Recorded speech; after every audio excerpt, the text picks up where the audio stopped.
So it just keeps coming, doesn't it? It's relentless this off-season in the Overwatch League. I don't know whether I like it or hate it, to be quite honest. I'm really not sure. Anyway, this was alluded to in the contract status for 2021 that the Overwatch League released last week. But we have had news from the Shanghai Dragons. This was overnight for me. At 4 AM in the morning, I got the notification on Discord. Thanks for that, Shanghai. Appreciate it, my dudes. Thanks. Anyway, so this is them letting go of a bunch of their players. Now, we expected this. When we looked at the contract statuses for 2021, a lot of the players were not tied down. And the crucial players like Fletter, like Lip, like Fearless, and etc., they had been tied down. So, who are we seeing being let go from Shanghai here? Well, one of them is not actually being fully let go from the org, but 4 of them are. So the 4 that are being fully let go from the org are Ding, Diem, Geguri, and Luffy. And then Dia, the Chinese DPS player, he was actually still already two-way with Shanghai and their academy team in China, Team CC. Team CC have been doing incredibly well in China. They are Chinese champions, and Dia has been a massive part of that in the DPS role. He will be sticking with Team CC, but the two-way contract is ending, and so he will not be available to pick for the Shanghai Dragons. I think that's a rather interesting move. Now, also another interesting move is, I mean, we expected Ding and Geguri to go because they're not being utilised by the Shanghai Dragons, but Diem and Luffy had been. So this is again another really interesting move by an Overwatch League team we were not expecting to make too many changes in this off-season. And let's try and delve into the reasons perhaps why this has happened. And it could all link back into the thing of 2021 being a weird off-season, if you see what I mean. Now, the players remaining at the Shanghai Dragons, whether this is Izzyaki, Fletter, Lip, Void, Stand 1, Lee Jae-gon, and Fearless. Right, Fearless was recontracted. It's no surprise there. Fearless was given a 1+1 contract and said basically if he does okay this year, he gets another contract. I think he did okay. I think we can all agree he did okay. Pushing out, I think, what was originally the main tank of Stand 1 for Shanghai Dragons out of his role, and Fearless just nuzzling his way in there. Lee Jae-gong was on an existing contract. He had a multi-year contract. So did Stand 1. So did Void. Also, Fletter did, and I think Lip had a 1+1. I might be wrong there. No, I think Lip had a multi-year because I was surprised because Lip came in as a rookie this year. Izzyaki, he had his contract extended. Now that is a controversial one, and we're going to talk about that in more depth. So, first of all, let's go down the list of what we're talking about here. So Ding has not been utilised by the Shanghai Dragons. There are better options on the Shanghai Dragons. His name's Fletter. We know about Ding's Farah and things like that. We haven't seen that since last year, and we're not expecting to see that again when we got the likes of Fletter, Lip, and that caliber of DPS player.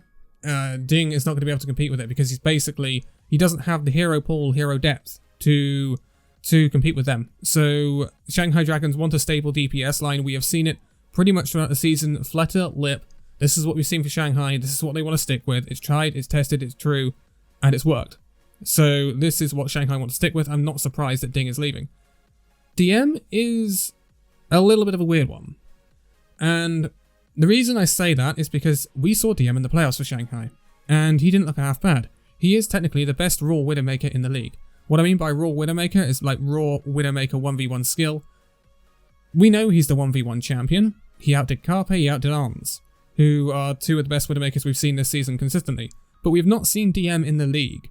We did not see Diem in the league a lot. We did see him during the Summer Showdown when the Shanghai Dragons lost the final to the Guangzhou Charge. It was a weird meta though, and I wouldn't say it was Diem's meta. Even with Ashe and Widow, there's a lot of barriers around, and he was struggling to get stuff done. But when we came to the finals, when we saw Long Range Hitscan getting a lot more joy in the Hog meta, Diem really started to pop, I think. He was not the reason in which Shanghai fell so dramatically, really. I mean, Shanghai were one of the favourites. They ended up not doing as well as we expected. I think that was mainly on their support line letting them down, and their tank line slightly. And some perhaps weird picks. I mean, we saw Stand 1, but Stand 1 wasn't bad. But Lee Jae-gon on Oasis against San Francisco Shock was just... It's just not it, Chief. It really isn't. And it was weird. And that's all I can say about Shanghai. So, Diem and Ding... Diem's the weird one, and I think Diem will get picked up. I would be very surprised if Diem didn't get picked up. He is really, really good on that long-range hit scan. If someone wants an Ashe Widow specialist, Diem is your man. He is fantastic at the role. And so I don't know why a team wouldn't be looking at him to pick up. I wouldn't be surprised if there are multiple teams interested. I think he's the player out of which all of these, he's going to be the player with the most interest. That's for sure.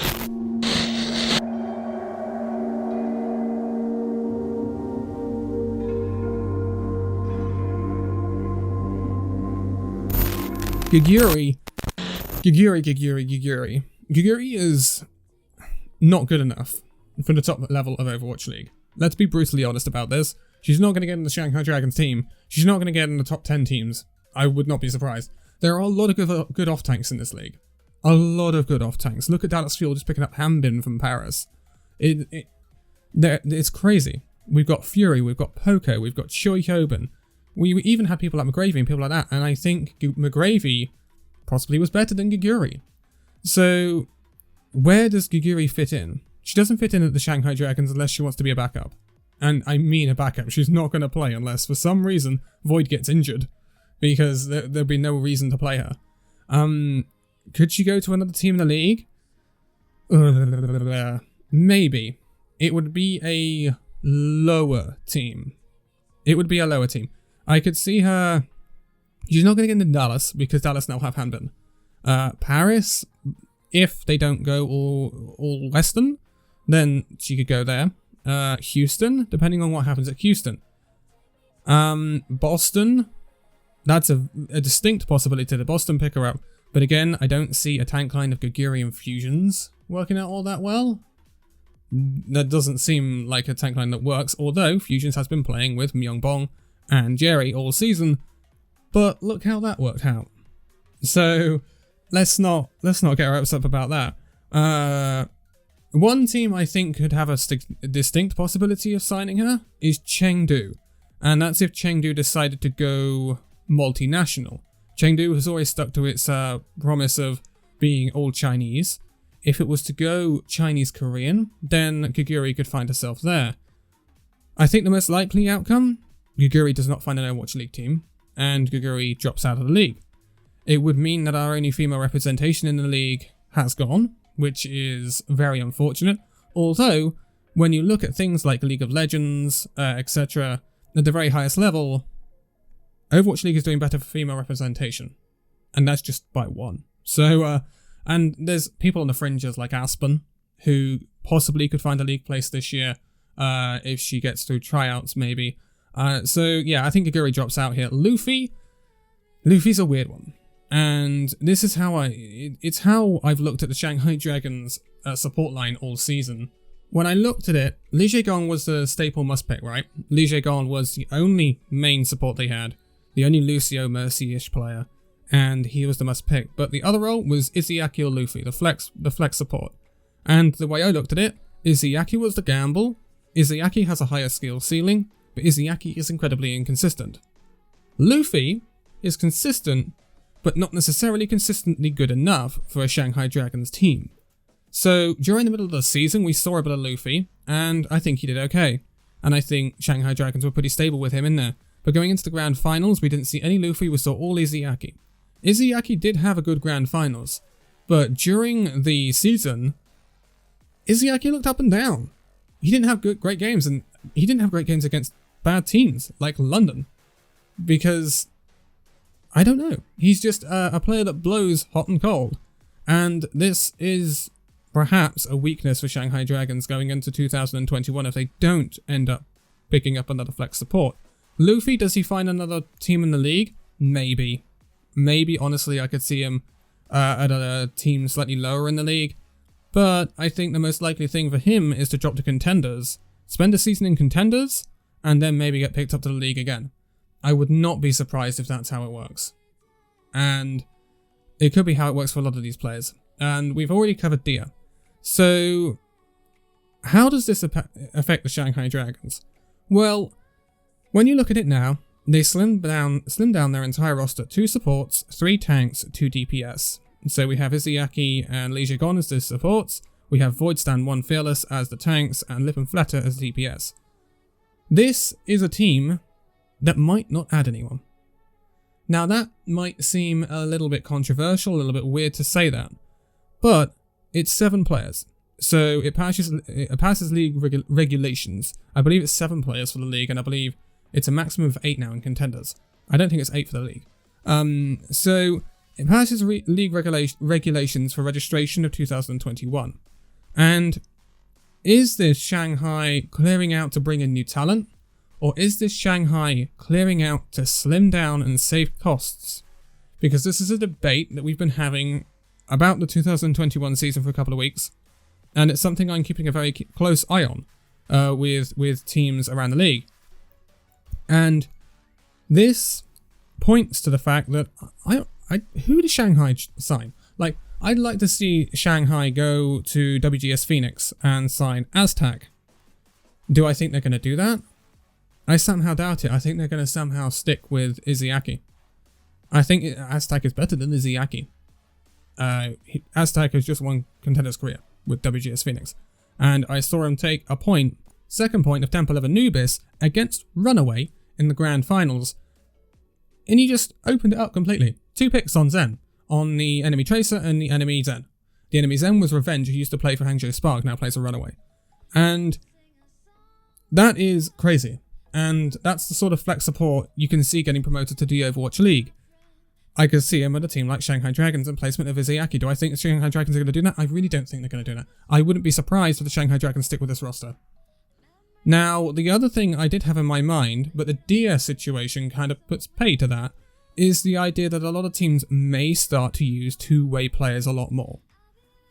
In the 2020 season regulations, you could have up to 4 two-way players. So, say Shanghai Dragons made 4 of the Team CC squad two-way. That would effectively give them a team of 11, and not 7, and it wouldn't cost them too much. There is that possibility that a lot of people down across the league might go down that route, but they do still have to play those players. So it's a difficult one, but I think this is Shanghai slimming down the roster rather than getting players out and bringing in new. That is where I'd hedge my bets for Shanghai right now. And if that is the case, then it's a clear indication of where I think teams are going to go down for 2020. With 2021, I should say. When we look at New York Excelsior as well, I still think New York Excelsior are slimming down. I don't think they're going to sign many people. They're going to have to sign an off-tank, obviously, because they got rid of Hotbat and Bianca. But I don't see them signing too much.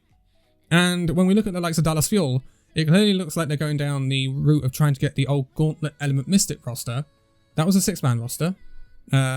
So they're going to have to sign 1 extra person, but that'll be it. Then they'll be Gucci and they can go into the season happy dappy. So I don't think, and it's perhaps a video in itself, but I don't think we're going to see massive rosters next season. I don't think we're going to see the London Spitfires and the likes that have 12, 11, 10 players signed.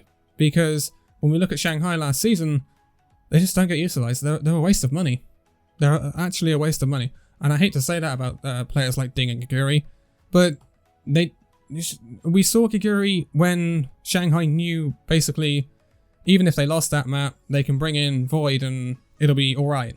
You know, I don't want to say she was a throw, but yeah, she was not brought in to win a game. Put it that way. She wasn't brought in to turn around a game. She wasn't a super sub. And the same for Ding. We just didn't see Ding. So I think this is what a lot of Overwatch League teams will do. And I wouldn't be surprised if we see no 12-man rosters next season. That's what I'm saying. And I think also something that adds to that idea is Rascal kind of leaving the San Francisco Shock. I think there's one of 2 things happening there. Either the Shock want to slim down the roster and save costs, or Rascal wanted to play first team. And the indications are right now, it wasn't him wanting to play first team, because the indications and rumours are right now that he wants to retire. So, yeah. I mean, I'm sure if San Francisco Shock wanted to keep him, he would have stayed on for another year to make money. I would be very surprised if he didn't. So, anyway, this video was about Shanghai Dragons.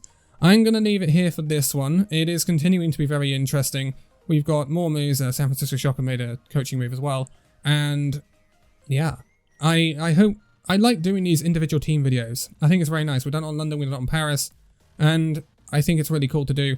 So next time we get a massive ousting from a team, then we will do a team video. But I'm going to leave it here for this one. So thank you guys so much for watching this video. If you'd like to give a like, subscribe if you're new, and I'll see you in the next video. See you then.